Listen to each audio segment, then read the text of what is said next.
नौरीन ने उसे बरामदे में बिठा कर खाना दिया। उसी वक्त चौधरी की दोनों बेटियां स्कूल से वापस आईं।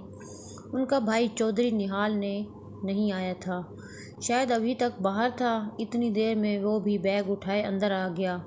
राफेल उस वक्त तकरीबन 10 साल का था, मगर गांव की आबो हवा और खुराक की वजह से अपनी उम्र से तकरीबन 2 साल ज़्यादा लगता था। इरम चौधरी की उम्र उस वक्त 18 साल थी। वो बला की खूबसूरत और जवानी जैसे उस पर टूट कर बरसी थी।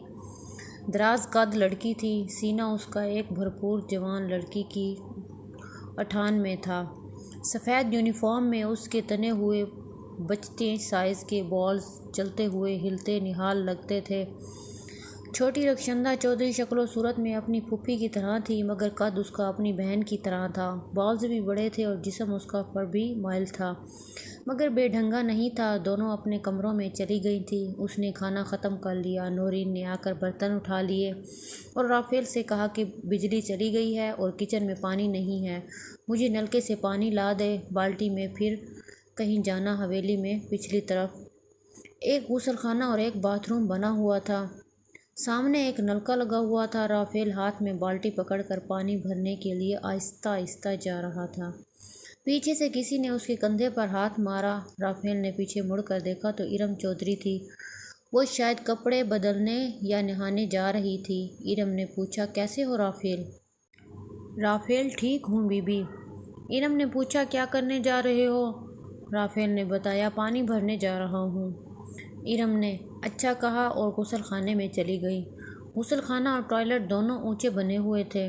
2 स्टेप सीढ़ियों के बने हुए थे। तीसरे स्टेप पर गुसल खाने का फर्श आ जाता था। नलका पहले का पुराना लगा हुआ था जो गुसल खाने से नीचे हो गया था। गुसल खाने और टॉयलेट का दरवाज़ा नीचे से 6 इंच ऊंचा था। राफेल डर गया। उसने जल्दी से बाल्टी उठाई। राफेल जल्दी से बाल्टी उठाकर वापस आ गया। वो पसीने से शराबोर था। सोच रहा था कि लगता है इरम चौधरी ने उसे ताक झांक करते हुए देख लिया है। उसने पानी की बाल्टी किचन के बाहर रखी और माँ को आवाज़ लगाई कि पानी रख दिया है और मैं बाहर जा रहा हूँ। पीछे से नौरीन ने आवाज़ दी कि एक और बाल्टी भर के दे जाओ, मगर वो अनसुनी करके बाहर निकल गया, क्योंकि उसे डर लग रहा था कि कहीं इरम उसकी हरकत के बारे में किसी को बता न दे तो उसे बहुत मार पीटेगी। सीधा खेतों में बाप के पास पहुंच गया। वहां ट्यूबवेल चल रहा था। गांव के काफ़ी सारे बच्चे नहा रहे थे और औरतें ट्यूबवेल के पानी के निकास के लिए बने हुए पोल की दीवारों पर और नीचे वाले थड़े पर बैठी कपड़े धो रही थी। राफेल भी बच्चों के साथ वहां नहाने लग गया, मगर आज उसकी नज़र बदल चुकी थी। वो चोर नज़रों से कपड़े धोती लड़कियों और औरतों के जिस्मों को घूर रहा था। कपड़े धोने और बच्चों की शरारतों की वजह से पानी की मिनटों से तकरीबन सब औरतें के बदन भीग चुके थे। सबसे ज़्यादा वो अज़रा माछन को देख रहा था। वो एक जवान अल्हड़ मटियार थी। उसकी शादी हो चुकी थी। वो तकरीबन 24-25 साल की गोरी रंगत की लड़की थी। उसका शौहर बालू लोगों की शादी ब्याहों पर काम काज करके कमाता था। वो भी शौहर का साथ देती थी। इसके अलावा वो गांव में तंदूर पर रोटियां लगाती थी, जिससे घर का निज़ाम चलता था। उसका शौहर उससे उम्र में 10 साल बड़ा था।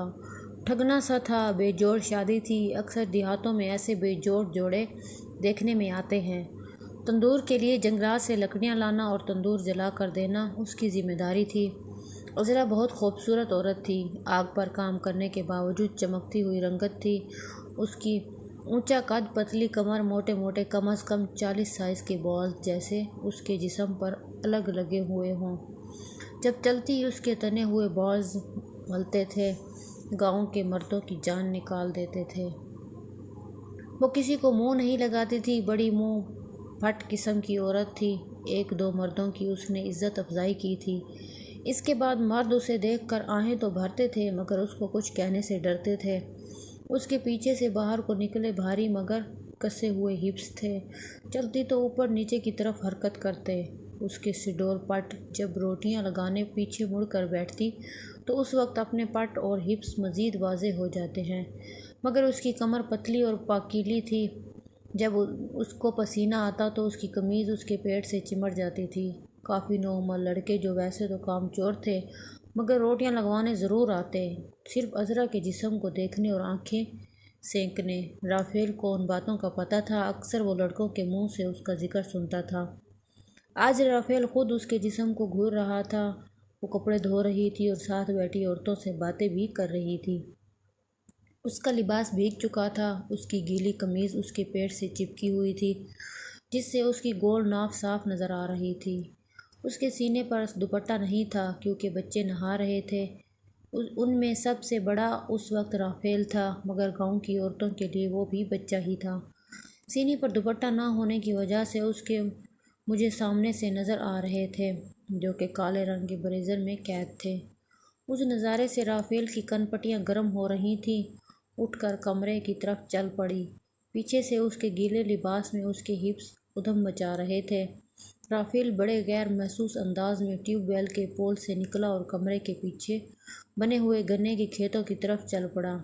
اگر کوئی دیکھے تو یہی سمجھے کہ رافع حاجت کے لیے جا رہا ہے۔ کھیت میں داخل ہو کر جلدی سے ٹیوب ویل والے کمرے کی پچھلی طرف آ گیا۔ اس طرف ایک کھڑکی تھی، اس کھڑکی کے پٹوں میں ڈھیر سارے سوراخ تھے۔ وہ جلدی سے نیچے بیٹھ کر سوراخ میں دیکھنے لگا کہ اگر عذرا پیچھے دیکھے بھی تو ایسے نظر نہ آئے۔ اندر کا منظر دیکھ کر رافیل کے 14 طبق روشن ہو گئے۔ عذرا کی قمیض اتری ہوئی تھی، اس کا رخ بھی کھڑکی کی طرف تھا۔ اس کے گورے چٹے بدن پر کالے رنگ کا بلیزر تھا۔